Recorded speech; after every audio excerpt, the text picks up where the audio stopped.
Good morning, everybody. How's everyone doing today? Welcome to the stream. Welcome to the PreStream podcast, episode 5. I think it's episode 5. Monday, Tuesday, Thursday, Friday, Saturday. Episode 5. It's going to be hard keeping track. Because like I said, earlier this week when I started doing this, I was like, man, we're going to go up in number pretty quickly, aren't we? Like, really quickly. Because I do this every day that I stream, and I'm here around 6 days a week streaming. These numbers are going to rack up tremendously, right? So I'm going to have to keep track of everything. Figure out what the hell's going on around here, man. Today is Saturday, the 4th of December, 2021. It's the weekend for many of you. Well, actually, for all of you, although for depending on who you are, the weekend means something different. For some people, the weekend means, oh, a relief. I've been working all week, or I've been in school all week. I finally get a reprieve from the hard grind of what I've been doing all week. And then for some people, it's, oh, crap. I got to work all weekend. This sucks. Especially now during this holiday season. If you work retail, if you work in the restaurant industry or the service industry, all those industries right now are slammed with things for the holidays. And so right now is one of the most hectic times of the year, and I hear you because I've been there, and my wife currently is going through that. So I know all about it, and I feel for you, and I'm sorry that you're going through a stressful time of the year. I'm here all day streaming today. For those of you who are available to tune in to my live stuff, welcome, welcome. And for those who are watching on demand as well, welcome. Excuse me. I'm going to clear that out before I get started. Big frog in my throat. So here's the deal. We've got a good amount of stuff to talk about today. All right? Some interesting stuff, actually, that I didn't originally plan on talking about. And then a few things happened. I was like, oh, okay, we could talk about this on the pre-stream today, which is good. And we also have an eventful day lined up in regards to the gameplay streams that we're doing today, which we're going to talk about in a moment. But before we get to any of that, a couple quick things I'd like to talk about. First of all, if you're watching this podcast on demand on YouTube, you're not watching live on stream. To those who are here on stream, about 150 people live and growing, I'm not talking to you right now. You guys can rest, kick your feet up and relax. I'd like to talk to the on-demand viewers right now. What's up? How you doing? If you're here on demand watching, remember, this last month was an interesting month because this is the first month where you could leave comments on the videos and where likes now really matter on videos. Why? Because YouTube has now turned off dislikes. So now all you can see are likes on videos and comments, right? Only positive stuff. And for DSPGaming, this honestly is a positive change. Now, a lot of people have argued, well, this is a bad thing. I agree with some of those points. I do. But for my channel in particular, a channel that has been subject to mass harassment, focused hate for many, many years, shockingly how long it's been, because it's funny, now I have comments on again. And so I review comments on a daily basis, because YouTube auto blocks a ridiculous amount of comments for stuff, and I have to go through manually and decide which ones, are good and which ones are troll idiots who I want to block. But after I get through all of the new comments from the day, it goes to basically comments from like 5 years ago, the last time that I had comments on. And some of the stuff they were saying 5 years ago is some of the same hateful memes and really nasty, disgusting things that they say about me today. Nothing's changed. It's the same regurgitated nonsense with, of course, no corroboration, no evidence. Just say the nasty thing about Phil and en masse until people believe it's true. But anyway, that it's been a good thing for DSPGaming in this last month. I've noticed definitely a positive trend, more comments, obviously, because comments are allowed now. Actually, I've noticed more likes on videos than I usually get, and subs are up. We hit the 195,000 sub milestone, and every day subscriptions are going up slightly, a little more, a little more, a little more. All this stuff helps DSPGaming, and it's going to be a slow climb. I basically kind of neglected this channel for almost 5 years. I didn't really focus on it. I didn't really care about it. I didn't talk about it, right? It was just, oh, DSPGaming is the archive. Come to Twitch to watch my streams. Come to Twitch. That's what it was all about. And now things are changing, okay? They are changing because the focus here is trying to build this channel back up to some kind of notoriety. It could take years. I'm not joking. It could take years until people started kind of getting in their heads that DSP Gaming is a place for gameplay and for stuff like this anymore, really. But one of the major things that you can do to help this channel is by watching the videos, duh, liking the videos, and leaving a comment on the video. And those are things you could do for free. You know, as nice as it is, the people who go above and beyond and contribute with crowdfunding in various ways, simply watching the video, liking the video, and leaving a positive comment on the video is enough to help. If you can't do the crowdfunding stuff, that other stuff helps. Really, it does. It's slow growth. It'll help very slowly, but it will help. And it was pretty cool that in the last month, people are starting to get back into that groove. What I would like to see is now when I start putting out a batch of new videos for the day, that people who regularly watch, because by the way, it's hundreds of people. I'm not talking, I put out a video and 20 people watch it and 10 leave a comment. No, it's like I put out a video, hundreds, sometimes 1,000 people watch the video within the first 24 hours. So like the video, leave a comment on the video. You see, we have to get back into the groove of this being a thing now. And it used to be a thing, and it hasn't been a thing in 5 freaking years. So, of course, people aren't used to it. So, please, if you're watching on demand, do those things. If you're watching live on stream, admittedly, it's cool when you like my stream and stuff like that. Honestly, it doesn't really help that much. Why? Because that only helps the stream while it's live. Once this stream goes offline, I don't archive this raw stream. I break the stream up into components to upload them separately to YouTube so they're more digestible. Like, if I just leave the raw stream up, you're talking it's got intro music, the pre-stream podcast, the first hour of gameplay, a break with more music, 2 more hours of gameplay. That's such a cluster, right? No one wants to watch that raw in a big clump. People want to have it broken up. If I want to watch the pre-stream podcast, I'll watch that as a video. If I want to watch the gameplay, I'll watch that as separate videos. You see, they don't want just the one video with all. So I break it up. It makes sense to do so, but what that means is it kind of negates the positive aspect of you guys, like, say, liking the stream. It doesn't work because it's just not going to do, you know what I mean? It's not going to do anything. Once the stream is offline, it becomes privated, and then no one can see it ever again, so liking it doesn't really help, all right? But if you're watching the on-demand videos, you can help tremendously by doing this stuff, okay? So please do. If you're watching this on demand right now, and you'll like the pre-stream podcast, the changes I made, there's face cam now, it's a podcast now, like it, leave a positive comment, it helps tremendously. And try to keep this as a daily thing that you're thinking of when you're watching my content on DSP Gaming. I'm going to watch the video, like it, leave a comment. That will help. If I'm serious, right now, on average, on the new videos I'm uploading, I get maybe on average 2 to 5 comments a video. If we could triple that, we could make that 15 comments a video, that would actually help DSP Gaming. It would actually show us what they consider engagement, and engagement helps the channel. It will start to, this channel is a positive channel. We can go check out the content. You see? It actually helps. And by the way, here's a funny animation. Thank you so much to Jim for this tip. We'll shout that out later when we get to shout-outs. I love these holiday animations. So please consider doing that if you're watching on demand. Now, I didn't really talk about this publicly in the pre-streams or anything yesterday, but we got some new things going on the channel. I have a new profile picture, which is nice. I've been using the same profile picture for like 3+ years. It was a cartoon version of my face. Even when I started using that profile picture, people told me they didn't like it. Okay, they were complaining. Oh, I hate that. Why are you using that? So now we got a new profile picture. It's basically DSP Gaming logo with a cool, like, blue fire background. It's a spoof on Street Fighter. It looks like a Hadouken with DSP Gaming and Street Fighter like letters in the middle. It's really nice. Shout out to the artist who created that. I don't want to really give a verbal shout out unless the person approves it, which they haven't yet. But shout out to the artist who made that. Also, you may notice, if you're watching in the bottom right-hand corner of the screen, the watermark that used to be there has completely changed. I used to use, excuse me. I used to use a logo that, no exaggeration, was designed for me in like 2013. When I first started doing direct capture and live streaming, someone designed some initial stuff for me to use on DSP Gaming and on Twitch, and I was using that for the longest time, and I never changed the watermark. I left the watermark on DSP Gaming for like 8 years.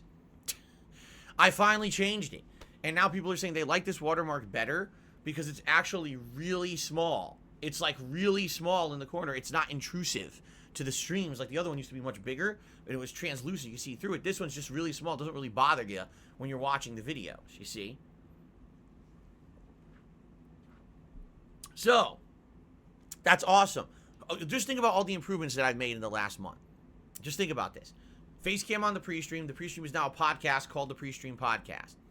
There's a new daily wrap video at the end of every day to summarize everything we've done during that day so that you guys can know what's going on without having to watch a ton of content, right? New fan art, new artwork, new logos, new animated pop-ups for the holiday season, new overlays, everything holiday themed, new decorations, right? All positive stuff. Dislikes are gone. You can now like the videos and leave comments on the videos because comments are back. Like, think of all these insane positive changes that happened in, like, the last 90 days, right? Crazy amount. I'm happy about this. This is momentum that I like to push into the new year because next year, whoo boy, you guys know about how busy the gaming year is going to be in early 2022 with the insane amount of high-profile releases coming out in a very short period of time. Through the end of February is like nuts. So this is great. This is the time to have these positive improvements come to the channel because these are all going to benefit. You see, they're all going to benefit everyone. You, me, everyone. So this is excellent stuff, and I'm very happy that we were able to implement these changes during this very busy gaming season. So, excuse me. So, very nice, and thank you guys very much for all of your support and everything going on. Quick update on members. We went up yesterday to the record high we've ever had, 329. That's the most we've ever had on the channel, 329 members. We dipped one overnight. Oh, I'm not going to go crazy. We lost one member, right? Today, we have potential to hit another new high by just having a few people become members today. If you're not a member, what are you waiting for, man? All the benefits, including highlight a name in the stream chat, no slow mode in the stream chat, cool crown in the stream chat to show how long you've been a supporter, using all of my emojis, including a cool holiday Santa face right now for the month of December, and then we'll turn it to something different in January. And then outside of the streams, getting priority to nominate and vote on games for special events, including right now, people are nominating, and eventually we'll be voting on games for the upcoming Christmas marathon, right? Priority to get your questions answered on my Q&A show, Ask the King, which is going to take place on Christmas Eve this year. So all this good stuff, great, popular perks for being a member. And on top of that, I am planning in the future, not immediately, because right now I'm very busy, but in the future, maybe within the next few weeks into the end of December, doing members-only sessions of Halo Infinite so that members can actually play with me in the game. Pretty cool, huh? Pretty neat. So, thank you guys in advance for becoming a member if you do. I appreciate the support, and it helps you, it helps me, it helps everybody. All right, good stuff. Now, let's talk now about the streams today, now that I've done a little bit of an intro there. What are we doing today? Well, today's streams are going to be exciting. First of all, ladies and gentlemen, yes, today on this first gameplay stream, we are finally going to wrap up Grand Theft excuse me. We're going to wrap up Grand Theft Auto San Andreas Definitive Edition for sure. There is no way we're not beating it. We're in the midst of the game takeover. I can't speak today. We're in the midst of the gang takeover missions. These are the missions where you have to take over all the little areas of the map from the Ballas, or what's the name of the other? Is it the Vagos? Right? The two different gang groups that you have to fight off and take over the parts of the map. Once you do, I think it's 35% of the map, then it triggers the final 1 or 2 missions, and that's the conclusion of the game. The problem is, it's incredibly tedious. It takes a long time. I've been doing it now for over an hour, and I'm at like 22%. So I'm like, damn, I'm probably going to have to do it, no lie, probably have to do it another hour. Because as you're doing this, some of the gang areas can be retaken by other groups. And if they get retaken, I love these animations. Thank you for the support, guys. I love these animations. If they get retaken by other groups, then you have to go back and fight that group off so that you get it back, and then you go back to taking over new areas. It's very tedious and annoying and boring and time-consuming. Okay? So, we were actually taking bets earlier. How long is it going to take me to beat San Andreas today? Because literally I've got the gang takeovers and then the final 1 to 2 missions done, right? And the final 1 to 2 missions are maybe half an hour, not a big deal. They're a little annoying, but now they have a new checkpoint system, so if I die in the middle, I could just restart from where I left off. It's not a big deal, I don't think. It's just getting to there. So we were taking bets, and some people were like, it'll take you about an hour. And others were like, oh, you're not even getting to Vice City today. I was like, what? Don't say that. You can't. Dude, don't say that. Seriously, I've been waiting so long to get to Vice City now. People all month that I've been playing San Andreas have been like, you know, San Andreas is good, but I wish you'd played Vice City first. Vice City has the good vibes. Vice City has the best music. Vice City, Vice City, Vice City, Vice City. When's Vice City? Okay? So, Vice City starts today once I beat San Andreas. We have to beat San Andreas today first. Okay? So let's see. Now some people are saying 2 hours. We got a few people in the stream chat saying it'll take 2 hours to beat the San Andreas today. We'll find out. I hope. I personally, I wish we could beat it as soon as possible. Not that I want to rush through it and not see the good ending and give it time, but you know, people want to see Vice City. Admittedly, I want to start Vice City. It's my favorite in the original GTA trilogy. I want to see what it looks like with better graphics. I want to hear the music. I haven't heard the music of Vice City in fucking 8 years, right? 9 years, actually. Fuck, I played it in 2012, right? No, it was 2013, wasn't it? No, it was 2012. I think it was 2012. Oh my God, it's been 9 years. I seriously just remember grooving, that entire Vice City playthrough, grooving to the soundtrack, the 1980 soundtrack. I remember some of the music. You're out of touch, I'm out of time. You know, Hall & Oates. Oh my God, I remember it. I can't wait to be doing that all over again. So, let's see what happens. One way or another, Vice City finishes today. It's finishing. And then we're heading into I meant San Andreas. One way or another, San Andreas is finishing today. And then we're heading into Vice City. The question is, how long will it take? And how much of Vice City will we get today? Now, if we don't get a lot of Vice City in today, and you're someone who absolutely loves Vice City, is waiting for Vice City, and now you're disappointed. You only got to play like 30 minutes of Vice City today, man. Oh, man, I can't take it, man. It's okay. Vice City is the new playthrough that now is the major game that's going to be balanced with other stuff. I'm going to be playing it many times a week, just like I did with San Andreas this last month, right? It took about a month to beat San Andreas. Same deal with Vice City. I'll be playing it just as much, and likely it'll be a playthrough over the course of December. Okay, so excellent. I'm happy about this. I hope you guys are too. Now, one thing that I want to say about Vice City before we start, okay? Just like Grand Theft Auto San Andreas, okay, I am going to keep the music on for Grand Theft Auto Vice City Definitive Edition. I feel that the music is a quintessential part of the gameplay experience. It's going to take us into the 1980s and feel like we're living in the 1980s during this playthrough. I love the music of the 1980s because I grew up in the 1980s and I heard it on the radios everywhere I went. Go grocery store, everywhere you heard this crazy music playing. And it's like, I know some of these songs, despite the fact I was a kid at the time and never owned an album. I know some of the music at the time. You see? Now, because the music is going to remain on, two things. Number one, some of the videos may be muted or blocked. All right? I can't help that. I don't know what's going to happen. When we played San Andreas, none of the videos got muted or blocked. They all just got Content ID claimed. That was good. But when I was playing Guardians of the Galaxy at the same time, 2 videos in the playthrough got blocked outright. No one could watch them. And after the fact, I had to go back and redo them. Like basically tell YouTube, remove the music and mute the video. And it did that, and then the videos were visible. It was a pain in the butt. Absolutely, it was a major pain in the butt. But that's how YouTube works with certain songs for whatever reason. I don't know if there's going to be songs in Vice City that is going to do the same thing. So I would ask, as I start to play Vice City, please be patient. I apologize if you're watching, oh, I'm watching Phil's videos, half of them aren't there. Where are they? It's probably what's going on. I'll try to keep you all abreast of the situation via social media and post on my YouTube channel, on my community page, so you'll know what's happening if you need to wait for those videos, okay? Now, in addition to that, just like San Andreas, all right, I will be making $0 on ad revenue on the entirety of the Vice City playthrough. If you didn't notice with San Andreas, it's a pretty lengthy playthrough. Over 30 hours of gameplay. In fact, at this point today, all right, wrapping up San Andreas, it's going to be about roughly between 30 to 35 hours of gameplay finishing that game. Now, is Vice City as long? Not really. However, Vice City at one point forces you to drop everything you're doing and grind out these business takeover missions that can be pretty lengthy and grindy and time-consuming. So, even though Vice City's story isn't nearly as long as San Andreas, the playthrough might take just about as long. I'm going to guess it'll be a little bit shorter. I could be completely wrong. I'm going to guess it'll probably be like 25 hours rather than 30 to 35. That's still going to be like 3+ weeks of Vice City on my streams and in on-demand videos on YouTube, on DSPGaming.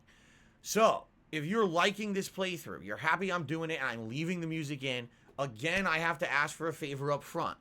please support the playthrough in other means than just relying on the ad revenue on YouTube.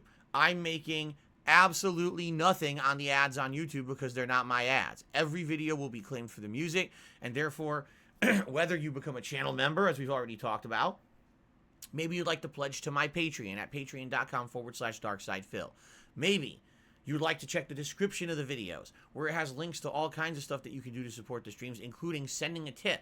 You can actually send a tip that has nothing to do with a live stream. It doesn't have to be during a live stream. You can send tips when I'm offline, and that counts, and then I can, read that out the next day or whatever. Or you could just say, hey, don't read this out at all, and I don't ever have to read it out at all. That's how it works, all right? But I would ask, please, please, contribute if you can. Here's why I say that. Typically and historically, in the month of November, YouTube ad revenue skyrockets. This is the month when every company is advertising their products, their shows, whatever it may be on YouTube, and the ads are outstanding. Like, you play a video, you'll get 10 ads on the video. It's ridiculous. It's out of control, okay? For someone like me, I usually get a big increase in revenue in November. As a business, as well as this being my hobby, it's my job, right? I rely on that increase in money in November because it's one of the few times of the year ad revenue actually is worth it. I actually make a decent amount of money within November and December. In the month of November, it's over now. I tallied it up. I basically did the same in November as I do every other month. Why? Why didn't I see an increase? Because I had Guardians of the Galaxy, Grand Theft Auto, San Andreas, and Forza Horizon 5 that I left the music on in all those playthroughs, and I made no money on them. So I made extra money on all the other videos, but not on those at all, and it evened out. So I got zero increase, which sucks. This is year-end income that I rely on to help me out to do stuff at the end of the year. It's very important. And now I don't have it, okay? So again, heading into December, I'm about to start up another major playthrough that's probably, honestly, out of all the playthroughs I'm going to do in December, right? What do you think will bring in the most views? Halo? Halo will probably get a few good views for a stream or two, but it's not going to go crazy. I don't think so. Halo ain't what it used to be. I hope it does become what it used to be because it's a great game this year, but you see that it's lost its prominence. What other major release is coming out in December?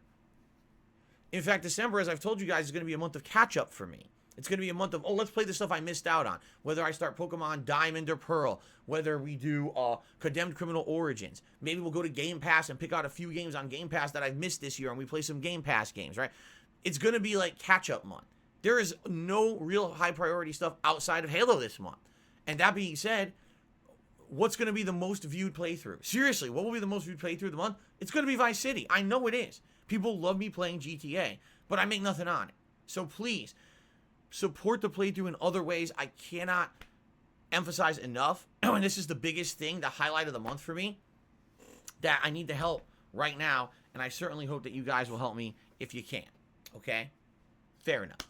So, first stream today, conclusion of San Andreas, one way or the other. Don't know how long it'll take, but we're finishing these gang takeovers, we're finishing the game, and then we're starting up with Vice City, okay?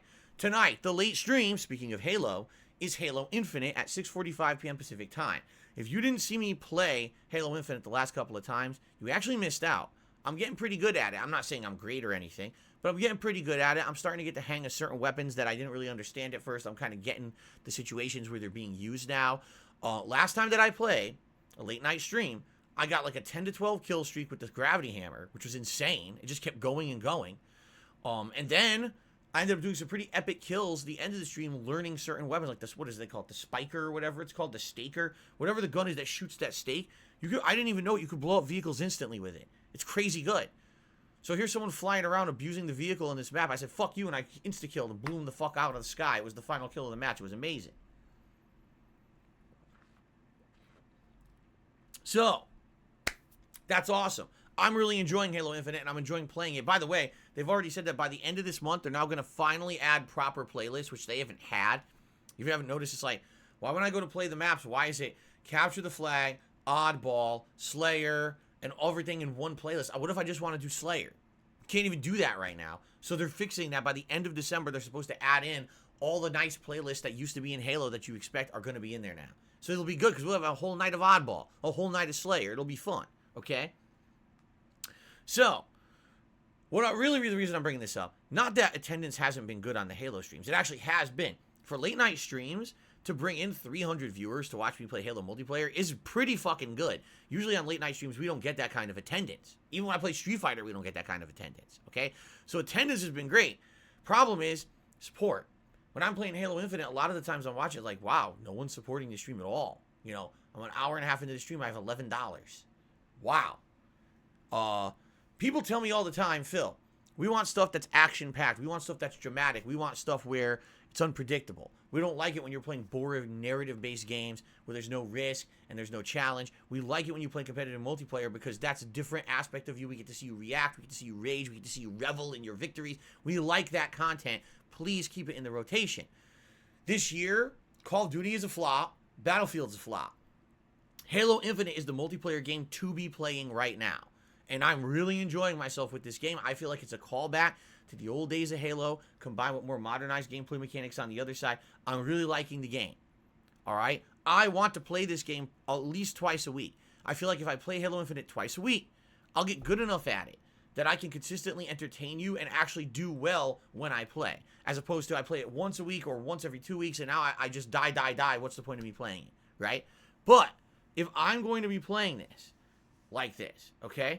I need your buy-in. I do. I need your buy-in. I need you guys to say, okay, I like the Halo stuff. I'm gonna come by and I'm gonna support it. I'll throw a super chat. I'll become a member. Give a tip. Whatever it may be. All right. I need that buy-in from you. I really do. Because if I don't get that buy-in, and every time I play it, there's nothing going on, it ain't gonna work. I'm gonna have to find something else to replace that. I don't want to. I like it. You know, Black Ops Cold War.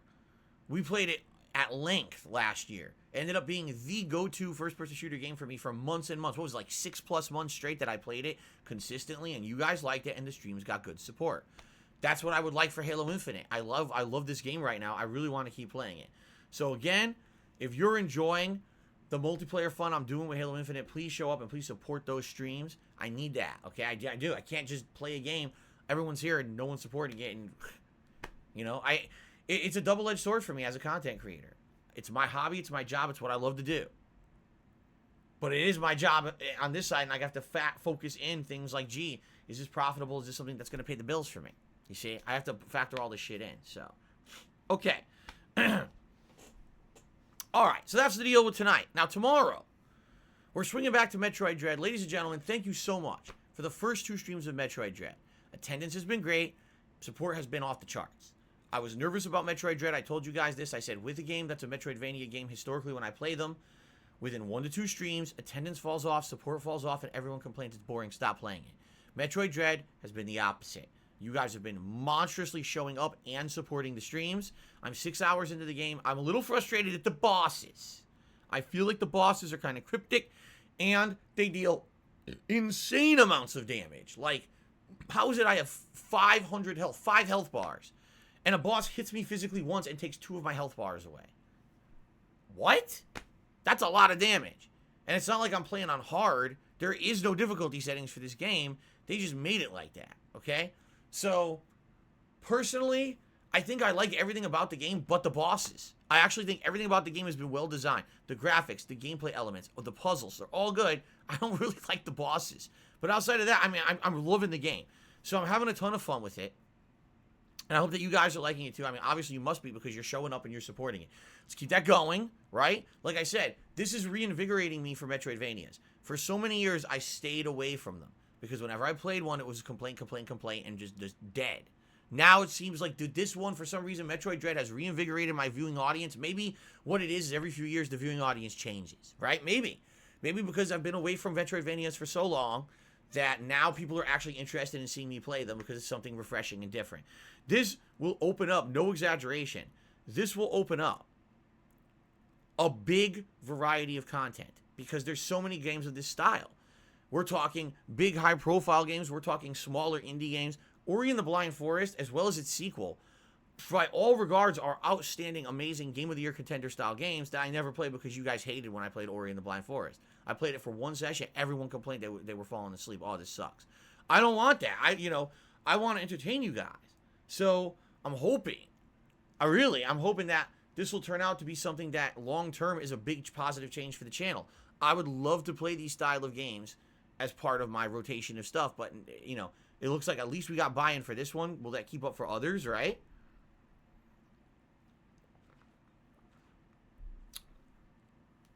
I guess we'll see. But thank you. I mean that. Thank you guys. By the way, Turtle Dude, no, I don't think I got your email. You said you sent me an email. I don't think I got it. Maybe it hit my spam folder.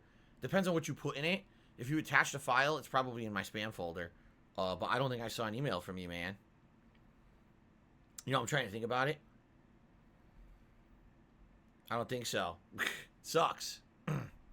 Okay, anyway. So that's the deal. Tomorrow, the continuation of Metroid Dread. I hope we can keep the momentum going that we've had for the playthrough so far as we're starting to head into the end game.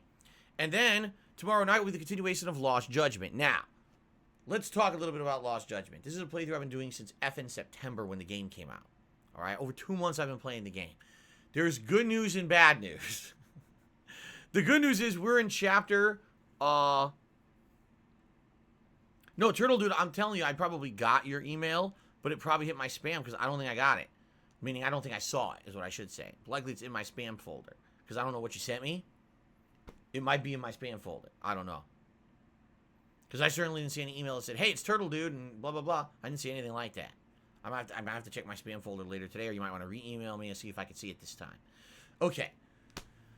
Lost Judgment. Good news and bad news. Here's the good news. We're in Chapter 11, and the game only has 13 chapters, and when you play a game like this in the Judgment or Yakuza franchise, the last 1 to 2 chapters are solely story. So that means right now, if I wanted to beat Lost Judgment, likely within a couple streams, we could beat the game. Okay? Which I'd be excited for. The plot's really picked up. It's like, holy crap. The plot's been really interesting. Dark, but very interesting. And I'm very excited to see how it all ends. At the very same time, we've been playing this game for 2 months. The playthrough is over 50 hours long, and we've been spending a significant amount of time of side content. There's still several side mission plot lines to finish, including the Bikers Club, the Robotics Club, the Dance Club. Okay, those are 3 major ones. Then, apparently, there's 2 others we haven't unlocked yet. Like, oh my god, seriously?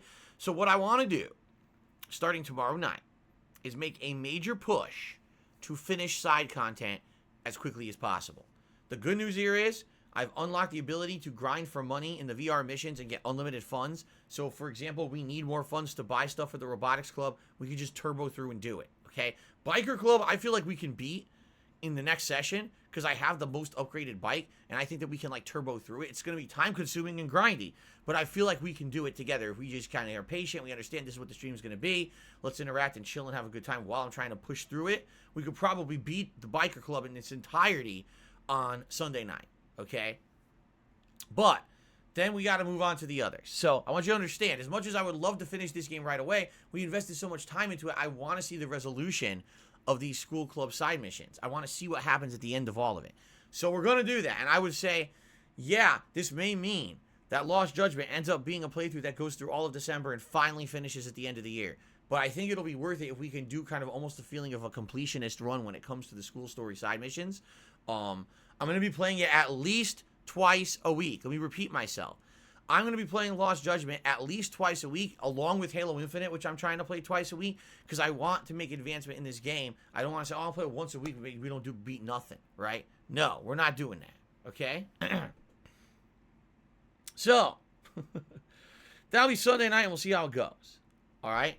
Then on Monday, we go back to Vice City, and Monday will be my first major stream of Vice City. The entirety of the game will be Grand Theft Auto Vice City on Monday. And then Monday night will be the continuation of Halo Infinite multiplayer. And then Tuesday, we're going to do exactly the same as we did, on Sunday. It's going to be a major stream of Metroid Dread. And the good news here is, I will be beating Metroid Dread on Tuesday. The game, by all reports, is only 9 to 12 hours long. Okay? And I'm going to be already 9 hours in by then. So we're definitely beating it on Tuesday. And then Tuesday night will be more Lost Judgment. Wednesday is my day off from streaming. Now, Wednesday is also the release of the Halo Infinite campaign. Why they're releasing it on a freaking Wednesday, I have no idea. Games never release on a Wednesday. Never do they drop. This is a rarity that they're doing this for some oddball reason. When I return on Thursday, that is when I will be continuing on with streaming and playing for the very first time Halo Infinite's campaign, okay? And then it'll be alternation between the Halo Infinite campaign and Vice City for that week. Okay? Now, once we start to wrap up projects, whether I beat Lost Judgment, whether it may be, I don't know, the Halo campaign, whatever it is, once we start wrapping stuff up and we have more time in the schedule for games, then I'm going to have to sit down seriously and start considering what I want to do next. Because there's many candidates. I didn't play Pokemon Diamond and Ruby, or excuse me, Diamond and Pearl. I'm going to play one of those eventually. All right? I am, eventually. Don't know which, but I'm going to play one of them, okay? Condemned Criminal Origins. This was a game that I played over 3 hours of during the Halloween marathon, and you guys are like, man, even though it's an outdated game, it's actually entertaining to watch. We'd like to see more of it. Can you finish it? Yeah, I could do that. There's no reason not to do that. I could do that. It's a no-brainer. I got it. We could play it for a few streams, finish that off. There's other games that I skipped this year that people may want to see me play. And then in addition to that, Game Pass apparently has added a quite amount of interesting games. There's a new one coming out this month called The Gunk, I think it's called. That's supposed to be both horror and puzzle combined. And that looks unique. Plus other games that I've missed out on, or games that I said I was going to play and I never got around to. There's a ton of stuff that I could be doing. A ton. So with all that stuff, right, we're not going to have a shortage of stuff to do. We're going to have a hard time determining what to do out of the plethora of stuff that's available, you see? So let's see what happens with everything else this month. We'll get to that stuff when we get to it. Keep in mind, Christmas week is going to be very exciting because that Thursday is going to be, it's the 23rd. Yeah, Thursday the 23rd of December is my Christmas marathon. Friday is going to be my Christmas Eve episode of Ask the King. So holiday themed stuff that whole week as well will be super fun. Very nice.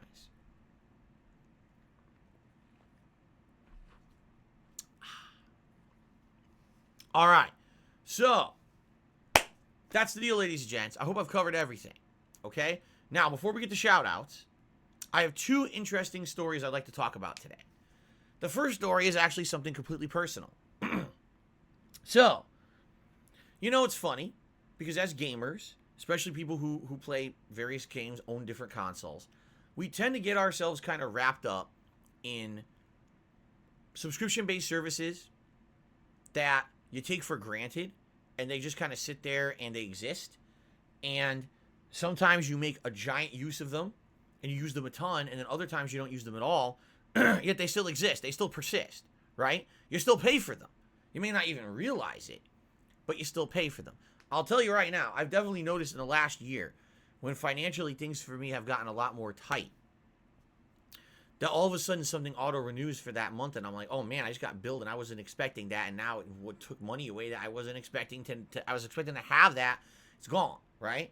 So the reason particularly I bring this up this morning is because today, I guess, was the day when my Nintendo Online annual subscription is supposed to auto-renew. And normally it would auto-renew, and it would bill me the, what was it, $19.99 plus tax or whatever it is for the annual membership. And this has been going on for years, 3-4 years, ever since they started charging for it, whatever. It's just auto-renews at the end of the year, and I don't think anything of it. Now, for those of you who've been watching my content recently, you may notice I haven't played a single Nintendo game online. When was the last time? Really? No, really. When was the last time that I played a Nintendo game online?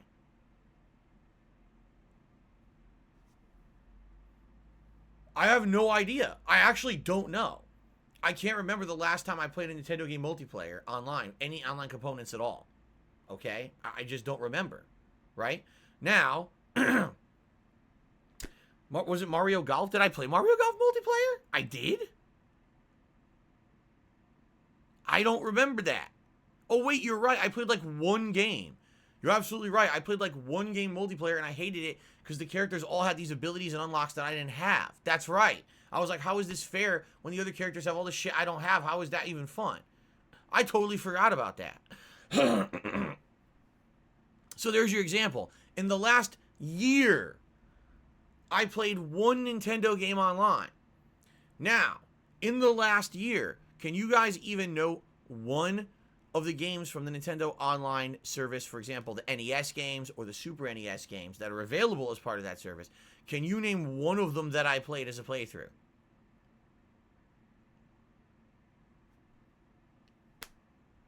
there was a time when I was doing them regularly. Remember, I played Super Metroid. I was playing Mario Kart at one point. I was playing them at one point.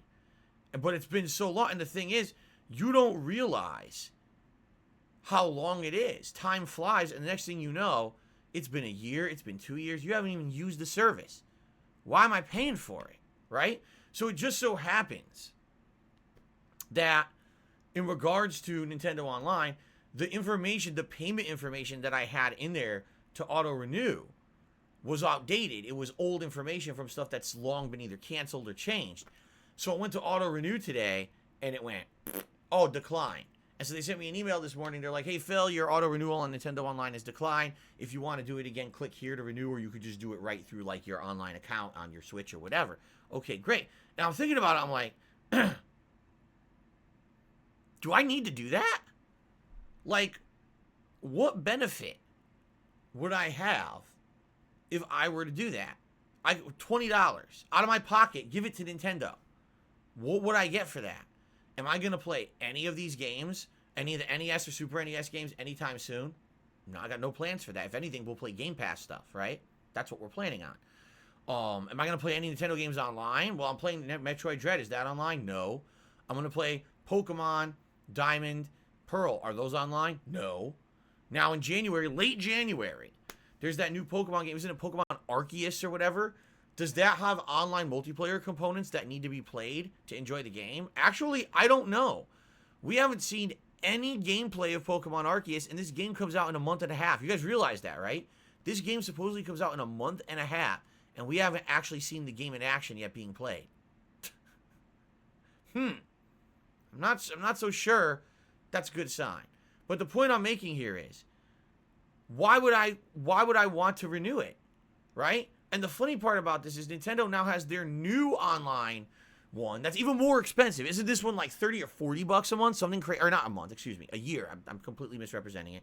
Isn't it like 30, 40 bucks a year? Oh, well, we're adding in some we're adding in some Nintendo 64 games. Like they just announced, Paper Mario is going to be on there. Okay, and? Like, you literally have no games right now that anyone's playing online besides old-ass games, right?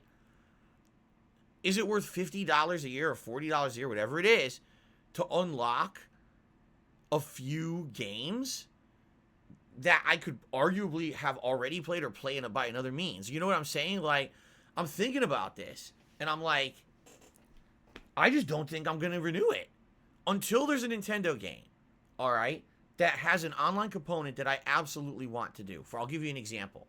If in 2022, Mario Kart 9 finally comes out, it's been, a fucking decade since the last new Mario Kart? So if, the new Mario Kart comes out, and I want to play that online against people, which obviously I do, then I'll renew my Nintendo Online, right? Or, if there's a competitive game, I think there's supposed to be a new Splatoon coming out at one point. You see what I'm saying? There's got to be a reason. I think what people need to start doing, really, I think what people need to start doing is instead of just, I'll just leave everything on auto-renew, and now everyone's paying money to these companies that literally aren't earning your dollar, you're just leaving it on and being lazy about it, kind of, And by the way, I'm being very critical of myself here. This is me. This is Phil to a T. Sign up for something, let it roll, don't think about it. And so I pay, and I pay, and I pay, and I pay, and the next thing I realize, it auto-renewed. Shit, that's money that I need for other shit. It's gone now because I'm stupid, I'm lazy, and I let it auto-renew, and I'm not using it. I think everyone needs to be a little bit more conscious of this kind of stuff. Really. Because this is the kind of stuff that pads the pockets of these game companies. And basically when they feel like they've got free revenue coming in every month for no effort, why would they ever improve? Okay, I've said this. If you buy the same game every year because it has an annual release and that game doesn't get better every year, you're lining the pockets of that company and they have no incentive to do better. If you're subscribing to an online service every year and that online service isn't improving, but you're still giving that company money every year, you are contributing to them being how they are and never improving. You see? You have to make them earn your dollar. Really. You want to know the one service that 100% has earned my dollar in 2021? Game Pass. Game Pass has proven to be an outstanding service. Online play that's good for every game that I've used it. A ton of old games that I can access and play on demand whenever I want. Many of which have upgraded to better visuals, right? Backwards compatibility, upgraded visuals and stuff like that. And then adding tremendous amounts of new release games. Halo Infinite, Forza Horizon 5, 12 Minutes, Psychonauts 2. Those are just the ones coming to mind. And by the way, like I said, probably this month, we'll sit down and do Game Pass streams to figure out what future games I want to play on Game Pass that have been added that I didn't even know were there, right?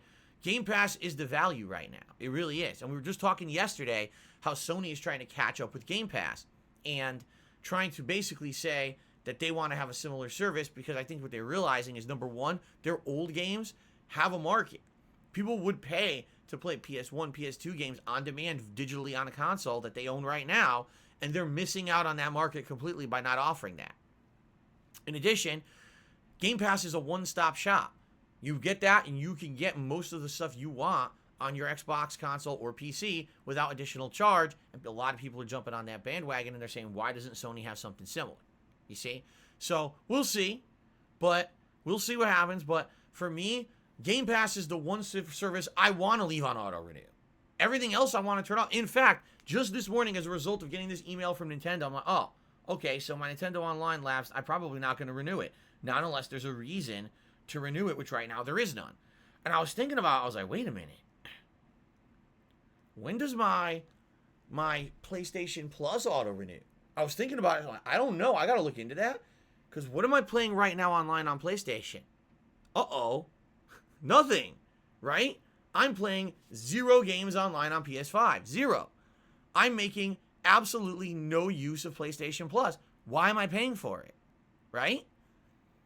Right now, if you look at the games that are coming out in the next year, okay, what are the ones that I'll be playing on PlayStation 5 exclusively? I'll be playing Horizon Forbidden West. I'll be playing God of War Ragnarok, okay? These are the console exclusives. Guess what? They don't have online components. Wait a minute. So why do I need PS Plus? What am I paying Sony for? You see? Now, in reality, King First makes a good point. He's like, you're still playing Street Fighter Online. You're right. That's the one game that I'm paying for Sony Online is to play fucking Street Fighter. You're absolutely right. So it would mean actually sacrificing my weekly Street Fighter streams to save money on PSN. Now, it's not that I couldn't get that same exact game for Xbox. I could. The Street Fighter collection is out for Xbox. I could essentially I could get it for like $20, if that. Play it on Xbox. Of course, I would have to play it on this pad, and I have absolutely no idea if this pad is any good for fighting games because I haven't used it yet for fighting games. So I don't know if it's good or not. It could be an interesting experiment. It could also be a big fail. Okay? Also, let's be honest here, we don't know if anyone still plays that game on Xbox. I mean, yeah, there's a legacy group of people playing it on PlayStation. Every week when I play it, it's the same 30, 40 people that we run into, but at least there's people still playing it. I might buy it on Xbox, go to play it online. There's no one playing it. Like no one. So I'm seriously considering maybe getting rid of PlayStation Plus for now. I mean, I'm sure long term there may be games that I want to play, but the thing is, for multiplayer games, like I've told you guys, right now on Xbox Live, on my Xbox Series X, okay, I actually get surround sound out of my controller using these neck phones, okay? Real surround sound. It's not, simulated stereo, over-glorified stereo. It's real surround sound. And if I can get that out of my Xbox Series X, why would I buy the same game on PlayStation 5? Especially because if you've looked, the games that are on these consoles are negligible difference. They're no different on one console than the other. The performance is almost identical, right? They're almost the same exact game, same performance graphically. Last console gen, the year before, or the console gen before, there was always differences. There's really no difference this time around. They're all running great. No matter what console you get, besides Switch, if you have an Xbox Series S, an Xbox Series S, or a PlayStation 5, the games are all running beautifully. You know what I mean? It's not like, oh God, it runs terrible on one and good on the other. It's not the case. So, really, it's just about what are the other things between the games that you care about? The controller? How does the controller feel? Are there features of haptic feedback and other stuff that you think benefit the game? to have it on one console over the other. But for me, having surround sound is a big fucking thing.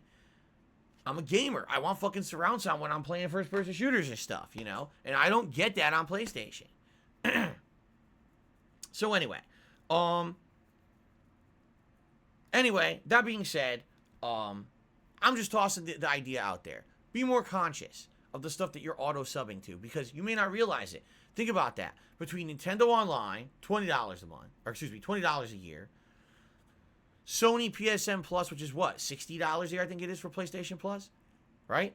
Game Pass Ultimate, that's $15 a month, right? It all adds up. You're like, oh my God, how much money am I spending? And you don't realize it, and it's auto every night. Auto renew. Holy fuck, you're draining my fucking bank account. I don't even realize, right?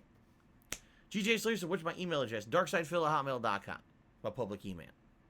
Okay, so that's one thing I want to talk about. The other thing is not very good, but I feel like I should talk about it. I'm pretty upset about it myself, hearing about this. I'm going to see if I can find it here, because there's actually an actual direct thing I want to read, but I actually don't know if I'm going to be able to find it now.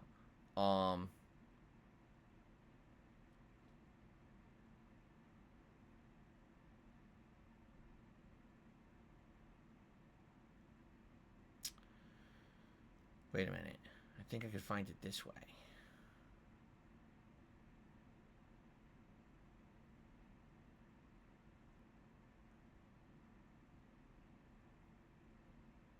Here it is.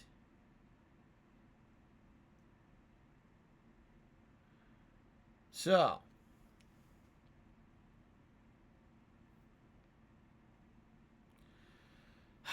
ladies and gentlemen, this is a story about Activision Blizzard. Might as well just every time we mention Activision Blizzard, I might as well just do that. Every time we say Activision Blizzard, I'm just going to test this sound effect, because this is pretty much synonymous with what's going on with them every day. There's no good news out of this company anymore. Every time we talk about them, it's worse and worse, right? So Bobby Kotick refuses to step down as CEO despite the fact everyone wants him out. They feel that he's the root of the problems at the company, whether it's bad business decisions, mistreatment of employees, sexual harassment within the company. He's the one in charge. He's the one steering the ship. It all happens under his watch. We want him out. He refuses to leave, and the board of directors are all his friends and won't throw him out. Okay? So all this is going on. By the way, stock prices for Activision Blizzard in the last 6 months have halved. It's down like 45% from what it used to be. The company is falling the fuck apart at the seams. They idiotically think that they're going to right the ship with this guy in the helm. I don't believe it, okay? Now, the new news today. Are you ready for this one? We haven't had enough bad news. Here's some more. There is a studio owned by Activision Blizzard called Raven Studios. If you remember, they made many games in the past. If I remember particularly, I think they were involved with Wolfenstein. Don't quote me on that. But I remember that Raven Studios has made many games for Activision Blizzard over the years, okay? Or done co-development on games, okay? Recently, it was announced within the last year that all of these other studios were actually told you have to just work on Call of Duty, okay? Quit whatever games you're working on. Call of Duty is our priority. You need to work exclusively on Call of Duty, okay? So they get pulled away from making all these great games they like, okay? Work on Call of Duty, work on Warzone. It's all we care about. It's our moneymaker, all right?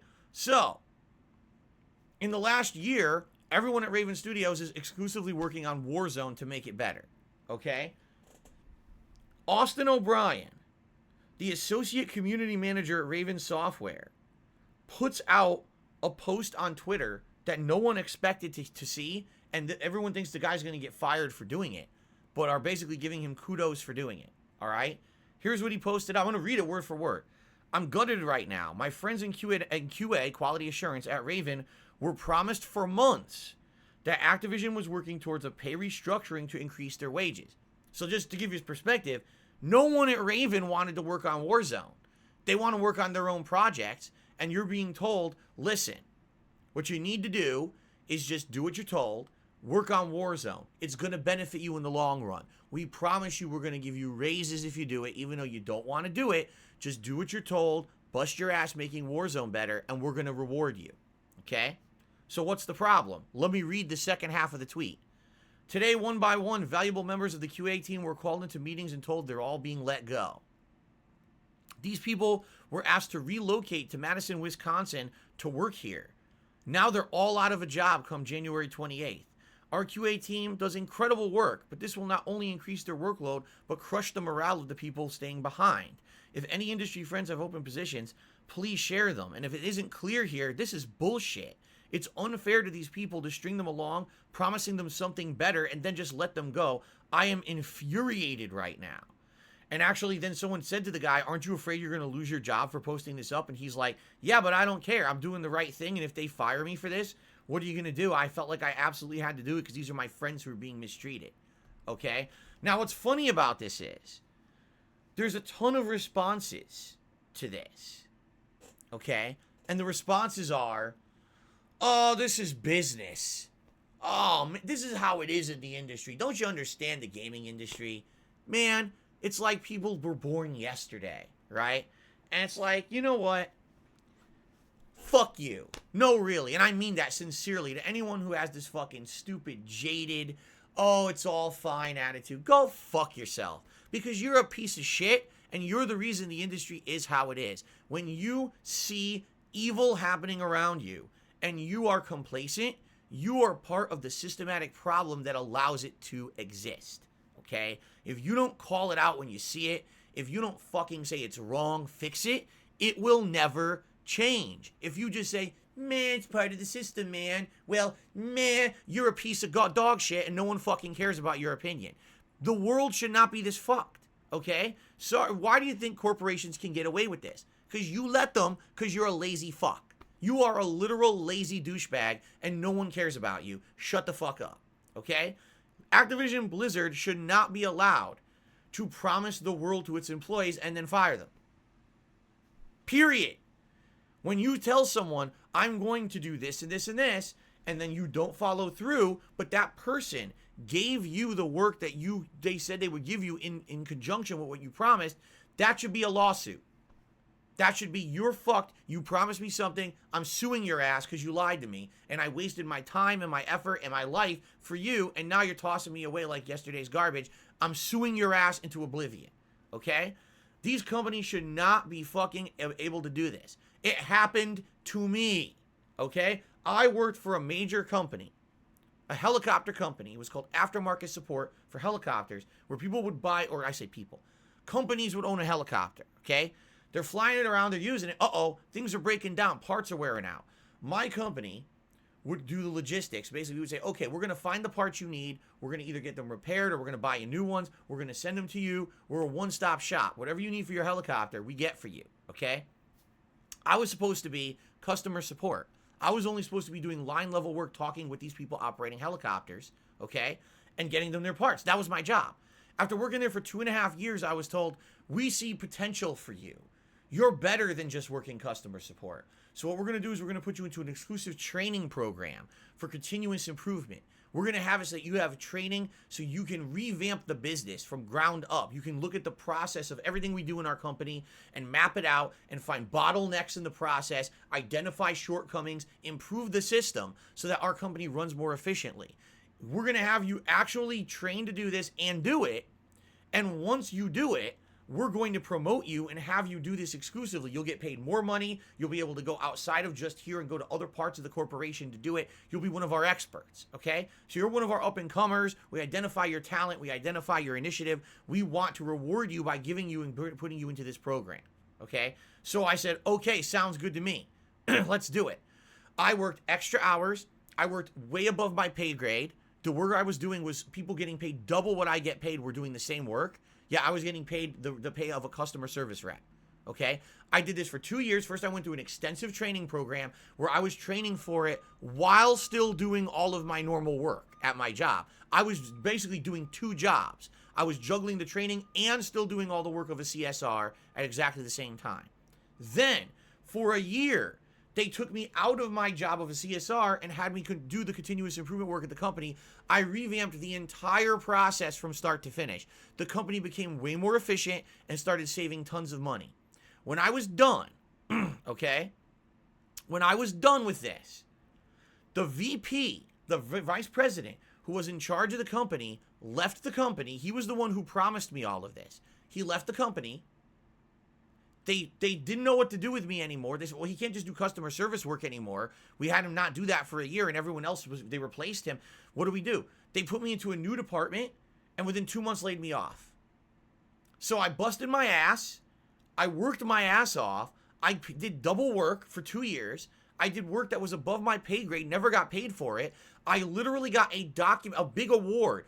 You went above and beyond what needed to be done at your job. This is a complimentary award, and then in 2 months from getting their award, they laid me off.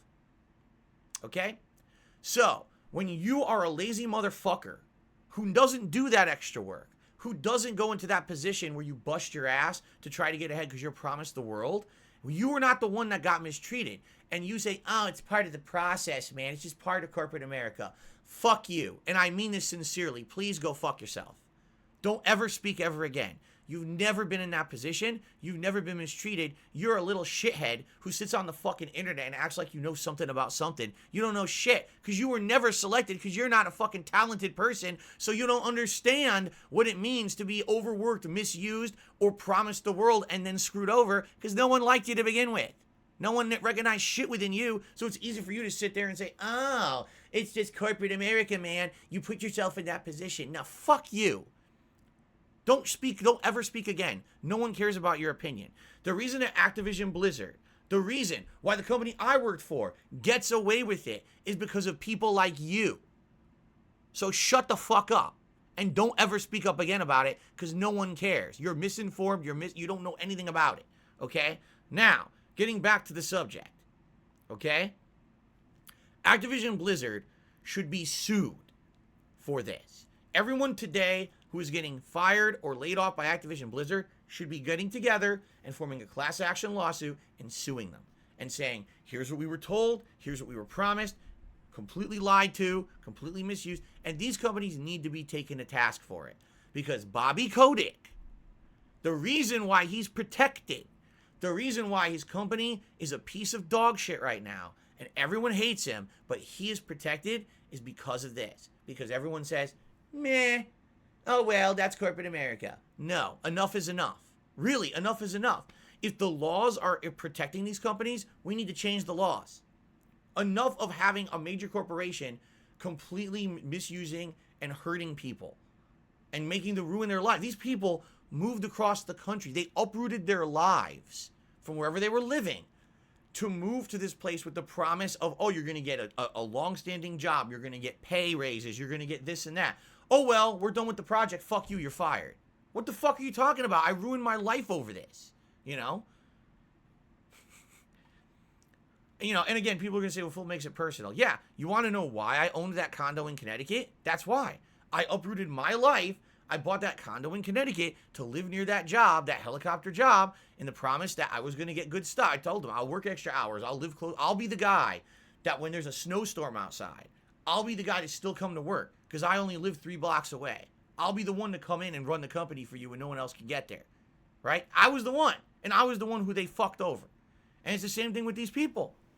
And I feel for the man. You're right, I am mad. I'm real pissed when I read stories like this.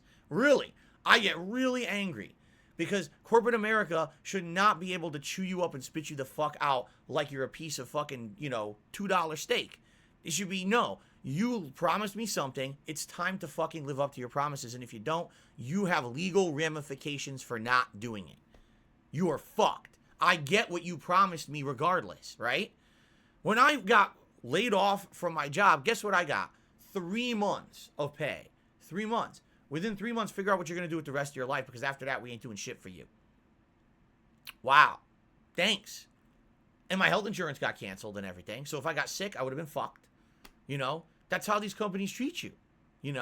It's ridiculous. And I had enough. No, Activision Blizzard gets no pass. No, none. Not a piece. Usually, like I say, I can see from both sides of the fence on this one. There's no 2 sides of the fence. There is humanity and there is scumbag, greed, corporate America fucking over the common person for personal benefit. There's no good and there's no oh, two sides to the argument. There's, in this one, which I never say this, I never say it's black and white, good and bad. In this case, there's a good and a bad. There is. And Activision Blizzard is 100% the bad. They need to be called the fuck out and have this kind of shit ended entirely. No more in corporate America, people being treated like shit. It has to end. So, people need to stand up for that. First of all, these people need to get jobs. These are hard workers who need jobs right away. And the good news is, in our industries today and everything, you got social media, and when shit like this happens, typically, people step up and say, listen, we're hiring. Let's get people in here, right? And usually, these people don't flounder, and they're able to get jobs, which is great to hear that these people are able to get jobs right away. But the perpetrators need to be held accountable. Not, oh, it's corporate America, it's all like that. No, fuck you. Corporate America is like that because you allow it to be. We're in America. It's a democracy, dude. This is not a fucking, you know, we're not in some dictatorship. We're not in a fucking a kingdom where a few people determine how everyone runs. No, it's a democracy. If we say this shit is fucking fucked up, then we change it. We change the laws to make it illegal. Enough is enough, right? It's time to stand up for this shit and end it.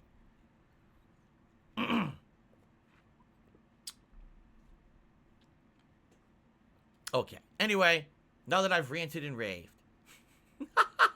Okay? Now that I've ranted and raved about it, yes, obviously, this is something that's personal to me because I've been through it. 10 years ago, well, now it's been 11 years ago, I personally went through this exact situation. Uprooted my life, put myself in financial distress to make changes to my life to serve a company. And the company fucked me. And I will never, ever say, that's business. No, fuck you. What a scumbag to even fucking say that shit. Like, wow, you've definitely never been in that position if you said shit like that. You're a fucking little wimpy piece of shit who basically would never want to be even selected for a company for something like that, and that's why you say shit like that. Like, wow. Okay. Alright, guys. That's really about it. And let's get to shoutouts now, shall we? Okay. Am I okay now? No, I'm not okay, but I got it off my chest. So, Son Robin did the first super chat of the day saying you can use timestamps and keep the stream up. Oh, I think what he's saying is, if I kept the raw stream up, I could use timestamps. But why would I do that? It's still not digestible. I want to watch the playthrough of Grand Theft Auto San Andreas. Oh, but I have to skip through a video that has PreStream to get to the parts of the gameplay. That's the stupidest thing I've ever heard. I'm not doing that. Jarl Vargoth became a channel supporter. Thank you, Jarl. We will check in a minute to see if our channel supporters have gone up or down during this pre-stream. Anso Kamaru also re-upped their membership for 4 months. Says, thanks for the good times, bro. Have a good day. Thank you, Anso Kamaru. Play Kingdom Hearts 1 Wings. Did a super chat and says, thoughts on Wings getting suspended on PSN? It sucks. I just don't understand the situation because people are telling me that he had two-factor authorization. And if you have proper two-factor authorization, what I mean by that is it's going to something that only you have access to, whether it's an email address that's secure, whether it's your phone and they text you with a code or whatever it may be. There shouldn't be a way that someone could get into that account. Now, I guess what people were telling me last night on the late stream was that Wings thinks that someone called Sony and impersonated him and got in that way. It's not how it works. With two-factor authorization, it doesn't matter. You still have to have that backup authorization. You do. Like, you can't, oh, I call in and I know a little bit of personal information about me. You still won't get into the account. At least you're not supposed to. You're telling me that would be gross negligence on the part of Sony customer support to let someone into his account and give them access without verifying it's really him. So, that just doesn't make sense to me, that happened. And I feel bad for the guy because, yeah, that's fucked up. Especially this is an account that he's had for many, many years. Can you imagine digital transactions and things attached to the account that he may lose now as a result of this, right? So, I hope, number one, I certainly hope that he gets back his account. But number two, I hope he finds out what happened. Because that sucks, not knowing what happened and not knowing what precautions you can take to prevent it happening further. That's the worst feeling. You know what I'm saying? So, you know, I don't know. That's disconcerting. For me, with the shit that happened to me earlier in the year, I know exactly what happened. And the thing is, I'm not going to talk publicly about it. Because if I talk publicly about it, I put others at risk as well as myself. And so I'm not going to do it. As much as I would like to tell you guys, listen to this fucked up situation where somehow someone fucked with my personal information and I could tell you the whole story, I'm not gonna, because actually it would put more people at risk than me. I'm not gonna do it. Okay? But, that being said, I figured out what it was, and I said, zoop, and I closed that shit off, right? So I should be okay. I guess we'll see what happens. Hopefully in the future that kind of shit doesn't happen to me again, but, you know, yeah, that's terrible. Whatever happened to Wings, I hope it doesn't happen again, and I hope that he finds a way to permanently protect his stuff, because it's fucked up what happened to him. It really is. I feel terrible. That's just bullshit. Fruits07 did a super chat. Sorry for my super chat yesterday. I don't even know what you're talking about. I didn't see anything bad in a super chat you did yesterday, Fruits. Thanks for the super chat today. Birdwatcher did a super chat. He says, I canceled Disney Plus $80 a year and I never use it. See, Kat and I do use Disney Plus. We don't use it as often as a lot of other people, admittedly. But we use it every once in a while, especially now we're watching some holiday-themed stuff on it. You know, we do get use out of it. Broseph did a $1.99 super chat. Says, here you have earned my money with your content. Well, thank you, Broseph. I'm glad to hear that. Let me go ahead and get that on the leaderboard. Thank you, Broseph. Now we go over to the tipping side of things. Our first tip today was from GTA Slayer, who did a $4.20 tip and said, hello, Phil. I hope you're doing well. I'm excited for GTA Vice City. I'm sure everyone is looking forward to it just like I am. Keep up the great work, and I hope my contributions support your streams. They do. Absolutely, 100%. Thank you so much. James tipped me $4.20. Thank you, James, for a $4.20 tip. I appreciate that. Jim tipped me $20. Now, that is the biggest tip so far today. Let's get that up on the leaderboard.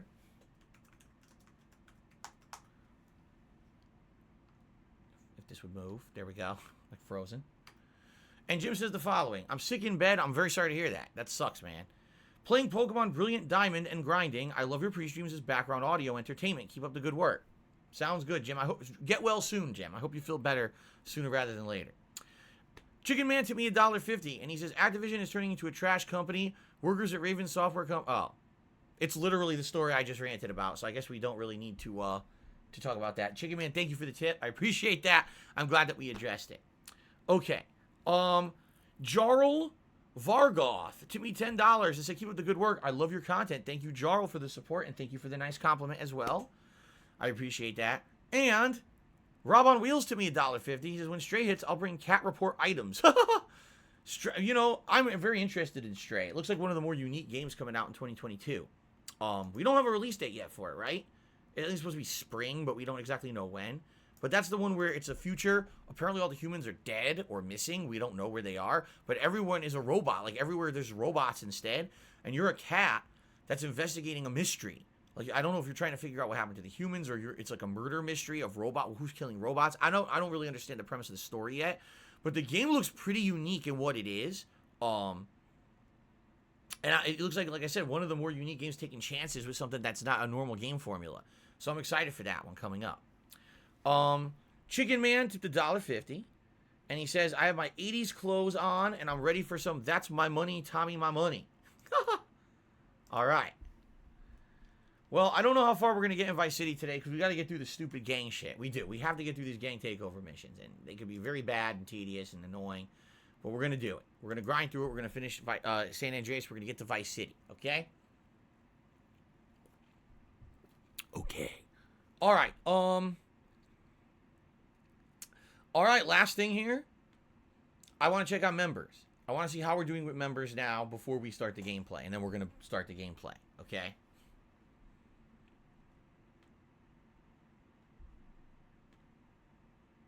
We're at 329, so we are now at the most we've ever had. We're tied. That's the highest it's ever been, 329. So thank you guys so much for your support this morning and getting us to retie the top number of members. I appreciate that very, very much. Okay, awesome. Ladies and gentlemen, thank you for a great pre-stream podcast. I hope you enjoyed it. Let's jump right in, shall we? If you're watching live on stream, it's time for gameplay. If you're watching this on demand on YouTube, again, I will reiterate, great way that you can help out would be to like this pre-stream podcast, to leave a positive comment on it. These things actually help to regrow this channel back to kind of where it was at one point. So thank you in advance to anyone who does these positive things. And thank you to Vosoa, who just did a super chat and says, I watched it since I was 9 years old. Now I'm 21. That's incredibly disturbing news. Like, your parents at some point should have interjected and told you to stop that, because you were way too young to be watching my content. And I can't imagine what kind of fucked up things have happened to you in your head. Like, you may need to seek, like, professional psychiatric help if you were watching my content during your formative years. I'm serious. Like, you may have to, you know, stop watching right now and start making phone calls. But thank you for the super chat. I appreciate that.